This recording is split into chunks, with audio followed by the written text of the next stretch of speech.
Well, it's August 31st, and we're going into Labor Day weekend.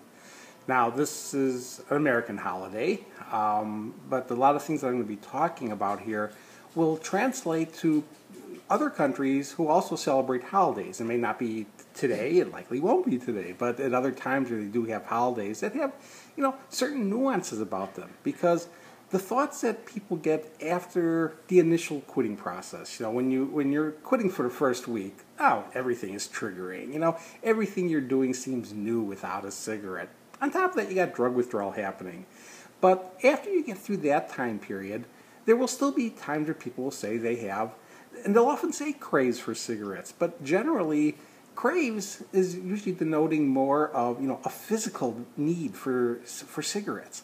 And I think if people really start to analyze and break down what they're having weeks and months into quits, they're not physical, like all of a sudden just needs for cigarettes, but there are thoughts for cigarettes. Sometimes the thoughts are, boy, I'm glad I don't smoke. But that's not usually the ones people are thinking of when they say they're thinking about cigarettes. They're just, something is making them want a cigarette. Well, we're going into a holiday weekend. But it's not just a holiday weekend. There's a few things about it that make it unique. Not it, but holiday weekends in general. One of them is, at least, again, I don't know how this works in other countries, but they often try to put holidays on a Monday and to create a 3-day weekend. Now, that doesn't work when the holiday is a 4th of July, because the 4th of July lands on the 4th of July, wherever that is. But other holidays like this one, they always try to make it on, or they not try to make it, they make it on the Monday. So people who get holidays off and work weekends, they may now be experiencing their first 3-day weekends. 3-day weekends are kind of funny because there are some people who, while they were smokers, they said, they never smoke on weekends. They just don't smoke on weekends. Reason being, they smoke when they're at work. It's allowed there, or there's places they can go there, but their family hates smoking. Oh gosh, the family they just make them miserable. The smoker in the family is miserable because the pressure they get from all of their family members. So they say they don't smoke on weekends. They've learned how to do that. You know what these people hate in life probably more than anything else? 3-day weekends. Where most people are thinking, oh boy, don't work for 3 days. No, not the people who, know that they're going to put themselves in withdrawal every single weekend because of the family. And now this is a 3-day weekend. So that's a, pretty potent association that some smokers have with 3-day weekends.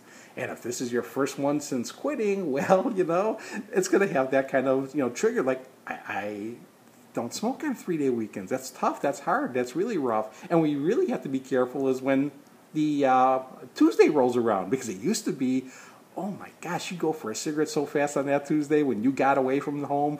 That first Tuesday after the 3-day weekend could be a trigger. But now with Labor Day, there's a whole bunch of things that are going to be happening here. One is, it really is how people see the change of a season. Now, while the season does change a little bit later down the road officially, unofficially, it's the end of summer for a lot of people. They're going back to school. If you got people here who quit smoking in July or August, okay, and they quit when they were at home, they were on vacation, they were on summer vacation, all of a sudden, vacation is over. They've learned how to do a lot of the vacation routines without cigarettes, but they have not learned how to go back to work without a cigarette. That will create just lots of new triggers. Keep in mind, though, the first 3 days, everything you did was new. Even though it wasn't work, it was new stuff around the house, let's say, on top of withdrawal. You got through it. Now you're going to be dealing with new things without the withdrawal complicating it. You'll get through it. It'll be, a little bit awkward as you do different things. All right? For people who are now well beyond school and whose work life didn't change, sports seasons are changing. Football is starting to show up on TV. Pre-games, but still. If every time you watched a football game, you were a smoker for the last 30, 40 years, now the first time you go and you're watching it, it's going to create thoughts like, I smoke when I watch football games. TV seasons, there might be times where you would smoke at commercial breaks. That's somehow just something you incorporated into your, smoking pattern. And shows went off last April, last May. You weren't watching anymore, and all of a sudden, again, it won't be new shows that are just coming on for the first time because you never smoked during those shows. But the old shows that you used to watch, that again, you were a smoker when you watched them, and now you're seeing them for the first time again, they can trigger, I smoke when I watch this show. So there's going to be lots of things. When leaves start to fall and you have to start to rake leaves, you haven't raked leaves since last year. You used to get to a certain point in the lawn and, you would need a break. You would think you were tired and so you would have to, not have to smoke. You would say, I need a break, so I'm going to smoke. The reality of the situation was, if your lawn is big enough and it takes you 20 minutes to a half an hour to rake or longer, well, when you get to about the 20-minute mark, you're in withdrawal. And you now have to stop what you're doing to smoke a cigarette. Again, what you're saying is, I need a break, so I'll take a cigarette. And the reality of the situation was, you were needing cigarettes, so you were taking breaks. But now you trained yourself that you get to a certain part in your lawn, whether it's in mowing or whether it's in a raking procedure, you get to a certain point, you stop at that point, and you're supposed to smoke. That's what you've learned all these years. So there's going to be little changes like that. You change your clothes. It's a whole different wardrobe. You may find cigarettes in pockets, stuff you put away last year when you were a smoker and you had no intention of quitting. You quit months and months after that particular wardrobe. Well, now you find those cigarettes, and that can trigger the thought. And the important thing when you find those cigarettes, just destroy them instantly. Don't spend time thinking about what to do with these. These things are poison. They serve no purpose anymore except to poison people. They used to poison you. You don't want them poisoning anybody else. You don't want them poisoning yourself. Destroy them instantly at this point. Anyway, we're going into a 3-day weekend. It will have its awkward moments, but, you'll get through it the way you got through all the other awkward moments before. When winter comes, same kind of things are going to happen when you go into the next change of season. There's just going to be certain time periods where more common social activities change, and you can start to encounter people or situations that you haven't done before, and all these things can trigger a response. I smoke when I do this, but you don't smoke when you do it. And then you show yourself, no, you don't smoke when you do these things anymore. You used to smoke when you do these things, but now you've done these things without smoking.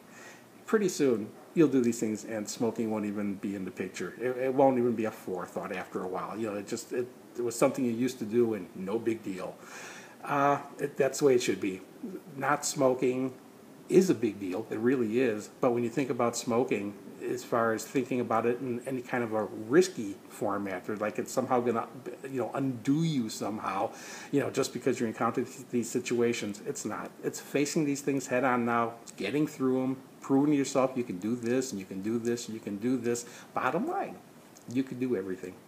Everything you did as a smoker, all the stresses you faced, all the parties you did, all the social things you did, all the work things you did, everything you did as a smoker, you can now do as an ex-smoker. And you'll be able to continue to do. There'll be a whole bunch of things that you may even be able to do now that you couldn't do before because of physical limitations. When you really can't breathe, it's hard to do some vigorous activities that now, as you start getting lung capacity back, wow, you may find yourself being able to do things you couldn't do before. But you can do everything now that you used to do, just by proving to yourself that, there's nothing that's insurmountable without cigarettes anymore. It just isn't the case. It never was the case. It was a false belief you had all that time. I have to smoke to get through this. I can't live without a cigarette. Yes, you can.